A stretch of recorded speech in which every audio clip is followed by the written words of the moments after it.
এরপরে প্রশ্ন হলো, গাজওয়াতুল হিন্দে নামে এক যুদ্ধের কথা কোন কোন বক্তা প্রচার করে থাকেন, উক্ত যুদ্ধের সত্যতা ও বিবরণ সম্পর্কে জানতে চাই।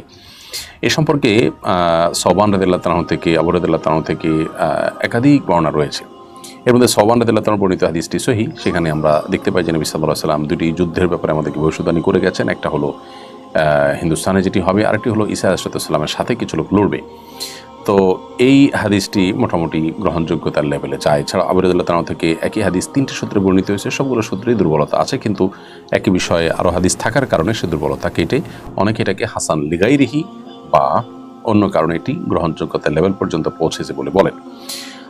এর বাইরে আবু রাদিয়াল্লাহু তাআলা থেকে আরও একটি তো তিনটি সূত্রে বর্ণিত আছে, আর আরেকটি হাদিসে তার কাছ থেকে বর্ণিত হয়েছে যেখানে বিজয়ের ভবিষ্যদ্বাণী রয়েছে এবং সেই যুদ্ধ হবে, যুদ্ধে মুসলমানরা বিজয়ী হবেন এবং শেষ জামানায় এটি অনুষ্ঠিত হবে, এরকম কথাও রয়েছে। তবে সেটা সনদ কিছুটা দুর্বল।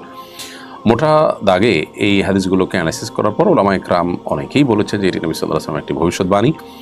এটি হতে পারে যে গত হয়ে গেছে, কারণ ইতিপূর্বে যে যুদ্ধগুলো হয়েছে, বিশেষ করে মোহাম্মদ বিন কাসিমের নেতৃত্বে, তারপর সুলতান মাহমুদ রাহিমাহুল্লাহ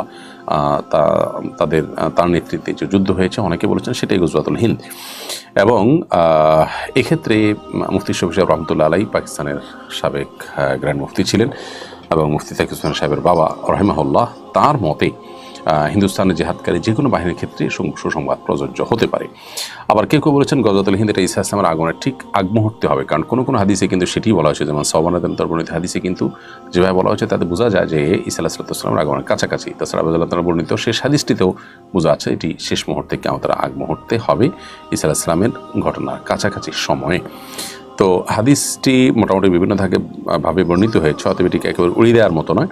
তারপর স্পেসিফিক কোনো ঘটনাকেও এটাই গজওয়াতুল হিন্দ এরকম বলে নির্ধারণ করাও কঠিন। তবে এখন আর বগুড়া যাইতে হইব না, ঘরে বসেই অর্ডার করেন, একবার খেলে বারবার খাইতে চাইবেন।